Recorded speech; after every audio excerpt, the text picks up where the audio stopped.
رب العالمین په دنیا کې چې انسان پیدا کړی دی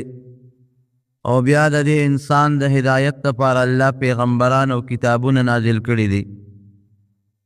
کم قوم چې په دنیا کې د پیغمبر تابعداري وکړه او په هغه کتاب چې د پیغمبر ورته وښو په هغې ایمان راوړه عمل یې پرې وکړه، دا قوم په دنیا کې هم کامیاب دی او آخرت هم د کامیابی دی. او الله که داسې قومونه تیر شوي دي نو هغه الله کامیاب کړي دي. کم قوم چې په پیغمبر ایمان نه دی راوړی، د هغه په کتاب ایمان نه دی راوړی او لویي او کبر یې کړی دی، رب العالمین هغه قوم په دنیا کې هم تباه کړی دی، آخرت هم د رسوایی دی.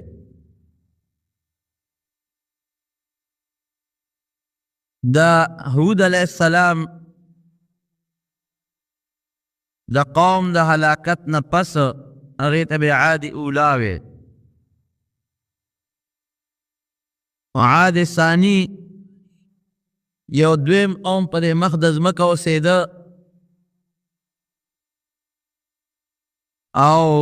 هغوی به شرک کو، د بوتانو عبادت به کو.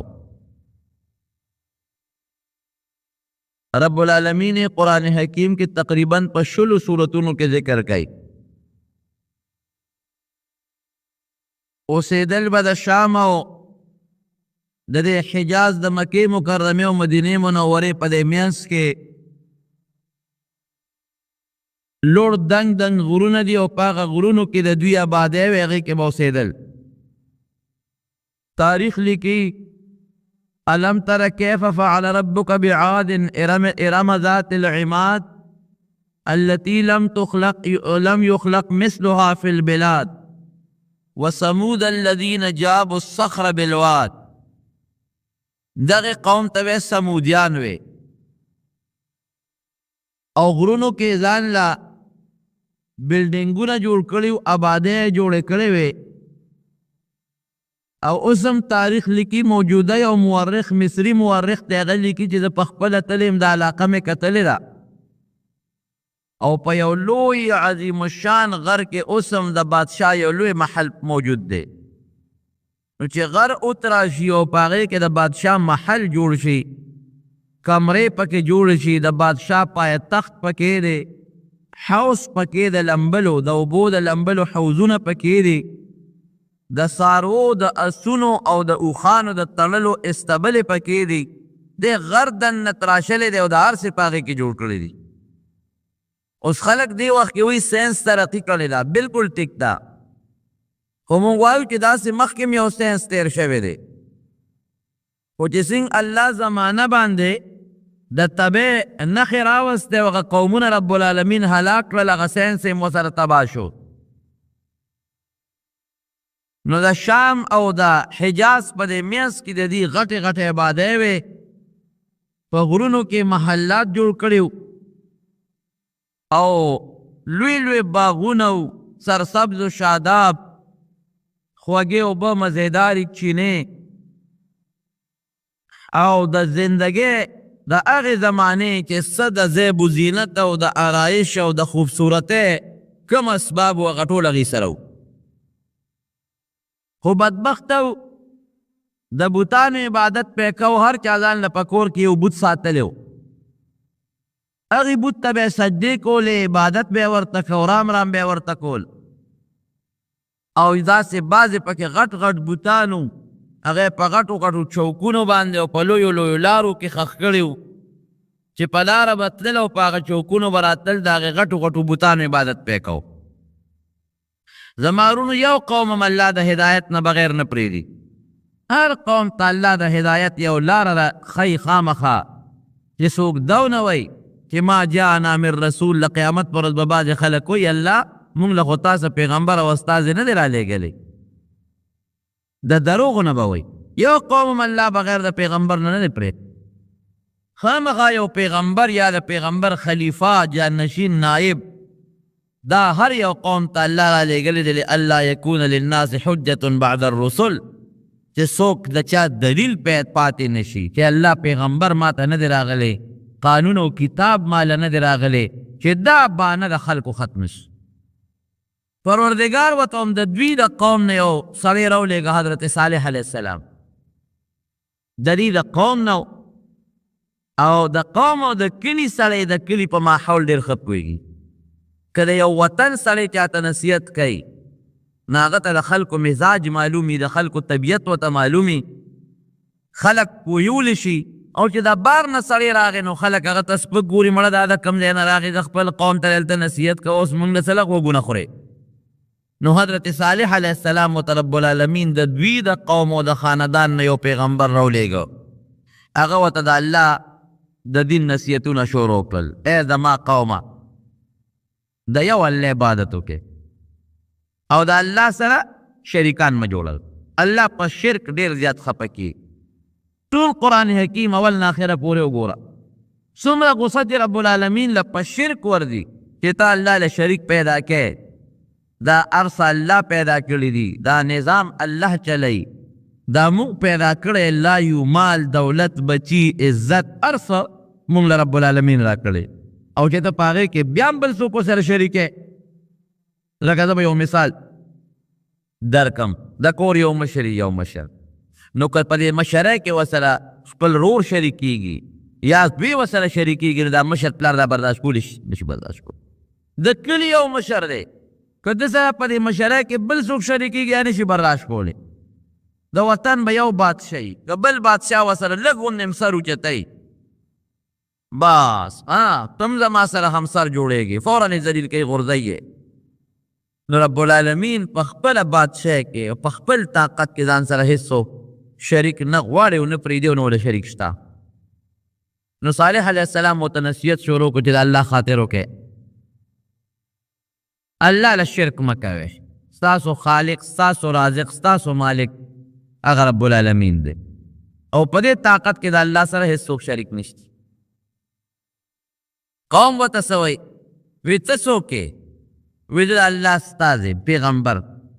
ستاسو د هدایت دپاره رالیږلی یم.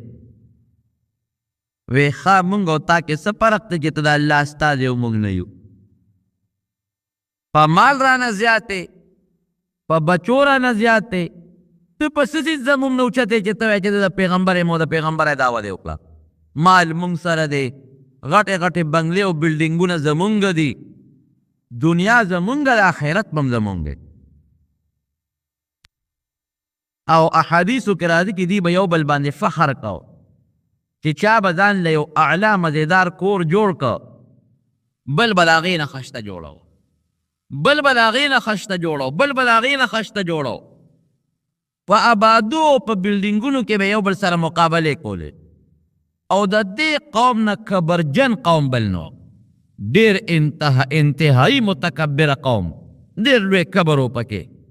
ګوره د یو بل نه اوچته آبادۍ جوړول، په هغې فخر کول، زما آبادي ستا د هغې نه ښه ده، بل به وایي زما دا ستا د دې نه ښه ده،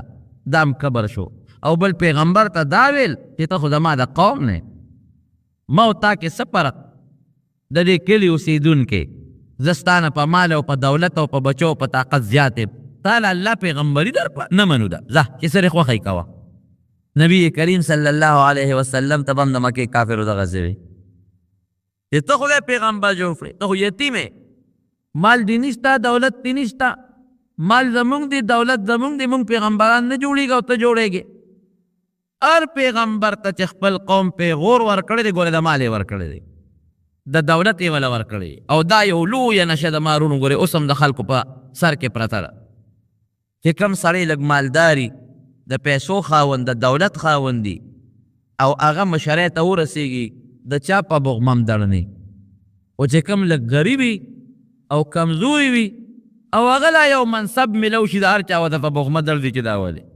دا د پښتانه یو رواج را روان دی. پیغمبري خو د الله را طرف نه یو نعمت و، قسم دی ګورې که دا هم برداشت کولی شوه، خو زما ورونو عزت په مال او په دولت او په بادشاهۍ کې نه دی. فقیر د زمانې به وي، شلېدلې څپلۍ به وي، بې کس او بې څوکه به وي. الله چې هغه له کوم مقام ورکوي دا د ډېرو نوابانو خانانو دي. نبی کریم صلی الله علیه وسلم فرمایي رب اشعث اغبر لو اقسم على الله لابره. ډېر کله یو سړی وي سر به ببري، دوړې به پهلوتي، دوړې خیرن خچن بی ایسو بے پسک نشماری خو کدی پا اللہ قسم اخوری که زما دی پا رب العالمین قسمی چی اوس بباران کیگی حالانکہ شین اسمانی دوریہ زڑو پتہ نلگی نواری خط تیز او دی قسم اخوری زما دی قسم پالی چی اوس بباران کیگی نو دی با اللہ پا قسم کی دروغ جن نکی حانس پہ نکی او پاغ ساتھ با اللہ اوریہ زڑو باران بو دل با اللہ دوم ریزت ورکل یو فقیر سڑیو ملنگ پلار تیرے دو سپلے شلی دلی دی یا نشتا جامع شلی دلی دی سادر عرص شلی دلی دی یو خار تورد نو پخوابر دی خار دروازے وی خدا فقیر ملنگ نیک سڑے دی دا زمونگ دا فقیرانو بلنگانو پشانتے نا چلا کچکولی پغاڑ کیو بیدو اطرخ کیو بیو دغه کې سیبا شپیلی هغه خلکو ته وي او خلکو نه سوالونه کوي هلکه بیزو راته ګډو مو دا حضرتجي بابا ملنګ دی دا پلانکي بابا ملنګ دی دا ګڼ کپان دوکبا سوالګري حرام خواره نه ګوري دا سوال چې کوي دا حرام خوري سوال حرام دی دا ګناه ده او څوک ښکر وایي او څوک وایي د بابا من راوړه څوک وایي د پلانکي من راوړه دا ګناه ده دا حرام اغا نیک سڑیو اللہ تا نزدی انسانو یو خار تا وراره چی اس سگوری دا خار طولی دروازی بندی بدی لین لگی دلی دی لین دل تر ٹانگو لین لگی دل تر سونو لگی دلی دل تر پیاداو دی دی پیخور خارم پخوالا مشرانوی غٹ غٹ دروازی اور دی سپینگیرو مشرانو نموری دلی چی ما خام باغ دروازی بندی دی سوکیدار با پی ولاړو سار با کلاوی دی خار نه گیر چا پیروی یو لوی دیوال تاو جسوک ڈاکاو نکی نو دروازی بندی ری نو دچانا تا پوچھو کو چہلے کرا دروازی ولی بندو ویدار دی بادشاہ نا باس تختے دلے نو بادشاہ اعلان کرے چی دروازی بندے کے اسے نا دا باس چا تا بارو نجی نو دروازی بندی ری او بار خلق پا قطار ولار دی کی ترسو دا بادشاہ باز نینی ولی شوی اغی پوری دروازی نکولاوی کہ باس پیدا شی دروازہ بکولاوی دی فقیر سڑی او سوڑا سویلیو کا او دا خار دا سے باروت او یا اللہ عجیبہ نظام دے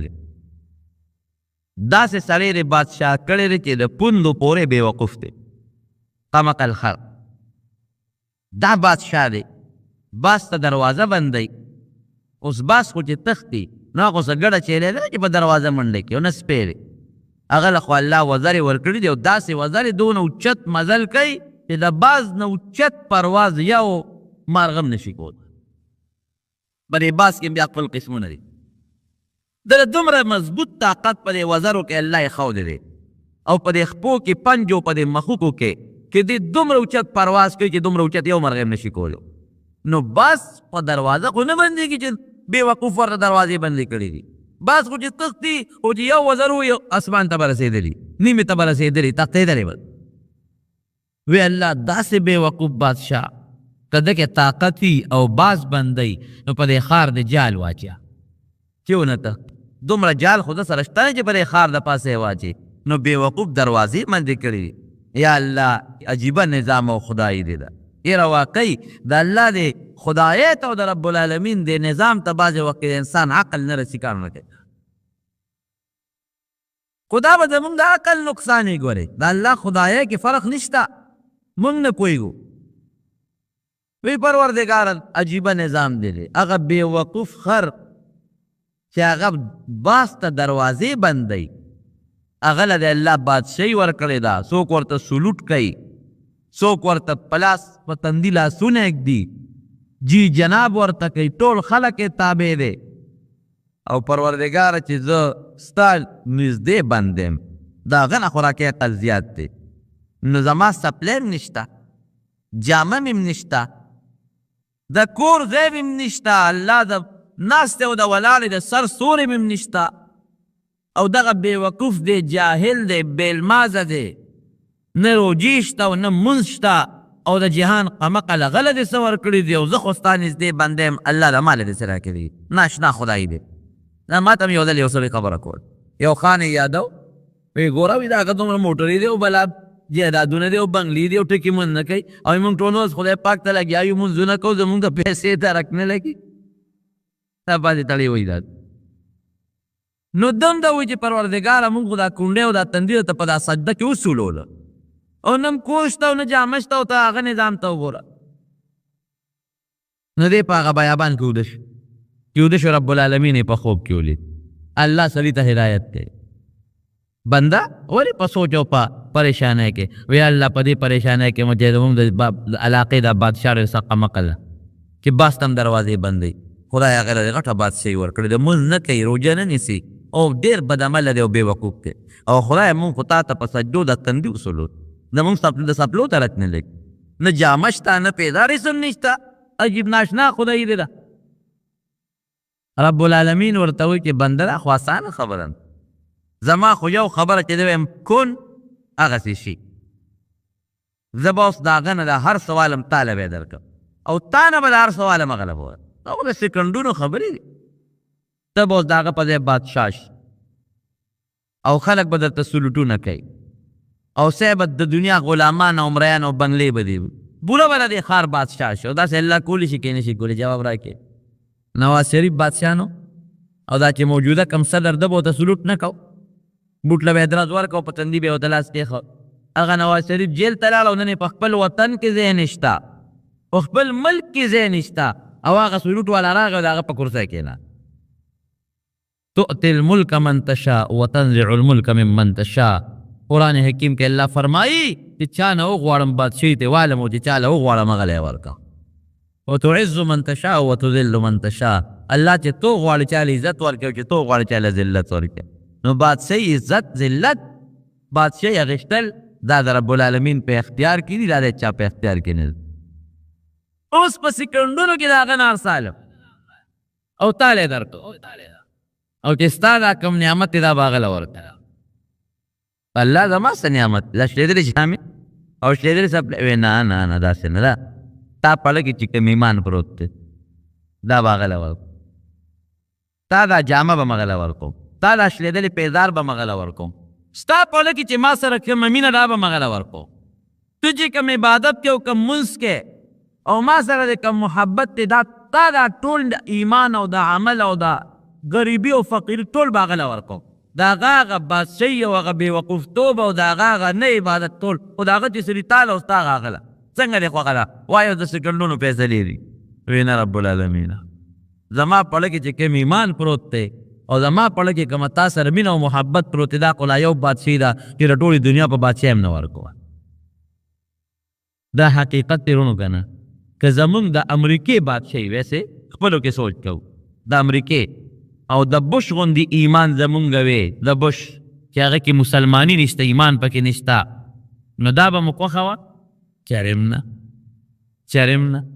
که د روس بادشاه وې او خدای دې نه منه د چین بادشاه وې او الله دې نه منه هغه ښه وه او که دا د جوارو د غنمو ډوډۍ چې د الله ایمان پکې دی دا خوند دی دا خو د دنیا نظام دی یو 2 میاشتې به یو 3 میاشتې یو کال به یو 10 کاله به یو 15 کاله عمر یې که 100 کاله عمر یې که ختم د هغې خلکو خو آخرت تباه دی الحمدلله زمونږ خو آخرت شته که نه د هغې خلکو په الله ایمان نیسته زمونږ په الله ایمان دی د هغې خلکو په پیغمبر علیه السلام ایمان نیسته زمونږ په ایمان دی د بش ایمان نشته د هغه څه ایمان دی د هغه دغه ایمان دی چې عیسی علیه السلام د خدای زوی دی مریم بیبي د خدای ښځه ده عیاذا بالله زمونږ خو دغه ایمان نشته مونږ خو وایو دا ټول د الله مخلوق دی د الله بندگان دي نه الله له زوی شته او نه وله ښځه شته وی نه الله دا مې نه دي فکر نو جناب دا پیغور اوس هم بعضې خلک د فلانکي مال دی د فلانکي دولت دی فلانکي سره دا شی دی خیر مړه دنیا هم ښه ده آخرت به هم ښي زمونږ دنیا هم خرابه دا دنیا خرابوالی مونږ دې ته وایو چې پیسه ورسره ني نه شکر دی زمونږ دنیا ښه ده مونږ مسلمانان یو شکر دی دنیا هم ښه ده زمونږ په پیغمبر ایمان دی شکر دی دنیا هم ښه ده رب العالمین ته سجده لګو شکر دی دنیا هم ښه ده الله زمونږ خوښ دی په دې غله کې مو سره ښه مینه ده او چې الله سره مینه ده انشاءالله د رب العالمین مونږ سره مینه شته نو صالح علیه السلام ته هم دې قوم دا پیغور ورکو چې که ته پیغمبر وې مال به دې ډېر دولت به دې او بنګلې به دې وې مال او دولت او بنګلې زمونږ دی د پیغمبرۍ دعوته کې تعالی خدای پیغمبري درکړې ده زمونږ دنیا ښه د آخرت بم کړه. خیر ده ورته نصیحت به کو، هغې به نصیحت نه منه. څه لږ کسان د صالح علیه السلام په خولې باندې د 50-50 کسان یا بعض روایتو کې څه 1.5 سل راځي، دا الله پاک مسلمانانو کړو او باقي ټول کافران. عموما چې کله به د دوی د اختر میله و قوم به راجمع شو، صالح علیه السلام به راغی قوم ته بولېده ای زما قوم،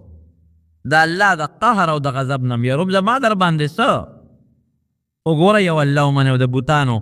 د عبادت پرېږدئ. هغې به ورته بیا فأتنا بما تعدنا، ځه مړه خو چې پسم عذاب هم یری راوله، چې کوم عذاب دې خوښي را باندې راوله نه دې من. یو ځل یې ټول سرداران را جمع کړل د خپل قوم یو میدان کې، تاسو کښېنئ خبره وی ګوره داسې کار ده چې زه ستاسو خیر خوایم او د الله د قهر او د غضب نه م یروم، مهرباني وکړئ د بوتانو عبادت پرېږدئ او په مې ایمان راوړه. د قوم هغه سرداران ورته وایي ښه ایمان در باندې راوړو، خو په یو شی یو کار که کې ټول مسلمانې، او هغه دا دی چې یو نښه یو معجزه راته ښکاره کړي، خو داسې معجزه چې زمونږ درته ووایو هغسې. که دغه معجزه دې راته ښکاره کړه نو موږ ټول ایمان راوړو، او که دا معجزه دې ښکاره نه کړه نه راځو. غټ سرداران ناست وي څه معجزه غواړه؟ وایي موږ دا غواړو چې دا مخامخ غر وشلېږي او د هغې نه یو اوښه راوځي او بلار به اوښی او هغه زمونږ په سترګو په مخ کې لنګه شي او دومره پی وي په هغې کې چې زمونږ د ټول قوم د اوبو او د خوراک ګزاره پې کېږي. ظالم بچو سم سوچ کړی، اوښه خو د اوښې نه پیدا کېږي، د غر نه کوم ځای پیدا کېږي. دی نه وي چې دا اوښې او بچې غټ شي او پی پکې پیدا شي، نه ده چې د دې غر نه دا غر وشلېږي او د دې نه راوځي او مونږ ورته ګورو